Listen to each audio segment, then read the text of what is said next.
So basically, I'm talking like in a sense of uh, where do I start really? Pretty much where I've been talking to other people which have got PTSD and had things happen to them regarding their lifestyles and things that have happened through that time, um, and basically how they have to have a challenge or have to have something or some goal in mindset, like something to constantly be working in their head to build towards, to keep themselves occupied, because pretty much when you're left alone and to your own thoughts, and this is something that I've experienced myself, is when and I've been in a couple of positions of where I've had management position, like management kind of style positions, and in control and multiple jobs in one job, and I'm always focusing. I've always had something to focus on.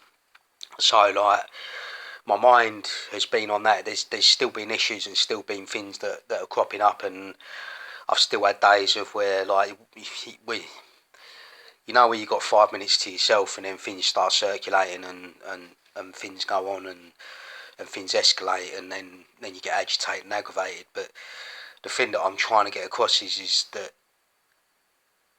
I've been talking to several other people about this, and I'm finding it that people that have this notion are always trying to strive to keep themselves occupied, to keep themselves busy, to keep themselves going, to keep themselves ticking over, to keep pushing and pushing and pushing. And I thought pretty much, and I'll openly admit this, I'm never satisfied with what I've done. It always has to be more. I always have to be doing more. And I suppose that's because when it gets quiet, that's when things get worse, and when things get bad, and when things escalate. So as I said, I talked to someone that had been through, or quite a few people that have been through certain things, and they've had a rundown of luck, and as soon as they've got a mindset and a focus on something, they're striving towards it, and they're trying to push towards it, and it keeps them occupied, it keeps them going, it keeps them circulating, it kind of keeps them on a same path. But when you haven't got that, and this is what I found when I was younger, you find ways of trying to either one of suppressing it, or two of it escalating, and that thing that you're trying to hide and not let out, and not let it rear its head, comes out.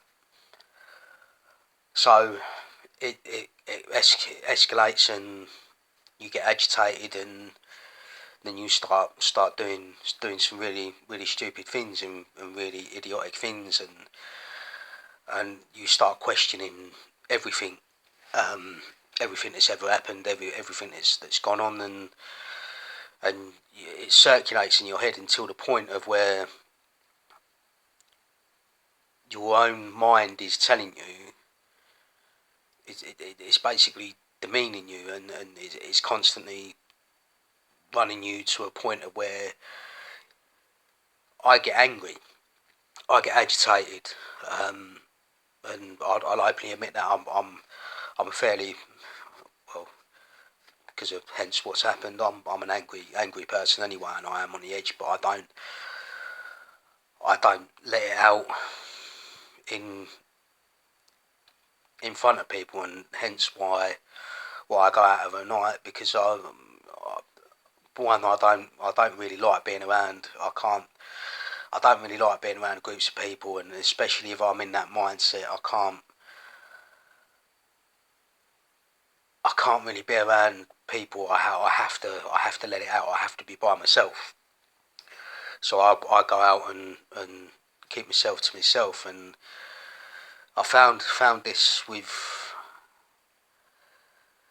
the closer you are to a person, and that this is something that the closeness and the more you feel for a person, the more distance you keep from them, and that's something with me, and that's something that's obviously not very good in sort of like family relationships and things like that. So that's something that obviously I need to work on myself, but I feel I close off. So I close off, and then I start doing things to try and channel it out in another way, and it usually ends up with me doing it in a physical sense. Now I end up channeling it out in a physical sense, and I get angry and agitated, and I don't talk about it because that's what I'm used to. Now as soon as I started doing these recordings, they kind of gave me. I'm kind of finding things out, talking to other people and what they've been through and what happened to them at a young age, and basically how they was dealing with it then. Now I obviously I didn't go and talk to someone when I was younger, so I bottled it up, and I've only just started talking about it now, and hence why I've been in the situations that I have. But I find that people that have had the hardest time and had the most horrific things happen to them at an early age strive to be their absolute best later on in life. They strive and they keep pushing themselves, because that's the only way to kind of I suppose get somewhere and prove a point and make your life, I suppose, not meaningless. Is to push yourself, or to be in a position of where it's keeping you occupied, and be in a position of where you're quite high on the ranks. So you're always pushing, you're always striving to do more. Now I openly admit, as I said, when that, with what's going on now, I'm trying to find ways in myself to keep myself occupied. Hence this is one way, and I'll openly admit I'm not handling this situation very well. Um, I'm disappointed in myself in resorting to something that I thought that I shouldn't be doing and I didn't need, and there's a lot of things that have happened whilst doing that has kind of made me realise that it's not generally down to my mental state as to why I'm reacting the way that I am. So it's really strange and weird, with what goes on. And I mean there's nights. I mean I've woke up. The last previous 2 nights I woke up in a pool of sweat, and that wasn't because it was cold, or wasn't because it was hot. I was freezing. I was absolutely freezing, and I woke up in a shiver and a panic, and it freaked me out a bit. Um, and that's I suppose that's down to the process of me trying to deal with it. But yes, it is. It's not a nice feeling, and I like anyone that has been through situations can understand that. You. I'll openly admit, I personally don't feel normal.